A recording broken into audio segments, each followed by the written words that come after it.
Especially electric vehicles మీదన ఆసక్తి క్రమంగా పెరుగుతోంది.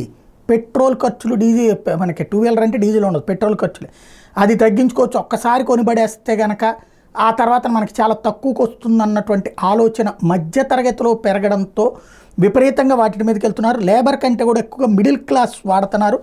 దీంతో 11.48 లక్షలు అంటే దగ్గరగా 12 లక్షల ఎలక్ట్రిక్ టూ వీలర్స్ ఏడాది అమ్ముడైనవి. బజాజ్ ఆటో వాళ్ళది 18,276, టీవీఎస్ వాళ్ళది 12,212, ఓలా ఎలక్ట్రిక్లో 13,769, యాదర్ ఎనర్జీ 10,421, గ్రీన్స్ ఎలక్ట్రిక్ 2,795. ఇట్లా ఓవరాల్గా 2024 మొత్తంలో 11,48,415 విద్యుత్ ద్విచక్ర వాహనాలు అమ్ముడైనవి. 2023లో విక్రయమైంది 8,60,418. దాంతో పోలిస్తే 33% ఎలక్ట్రిక్ వెహికల్స్ పెరిగినాయి.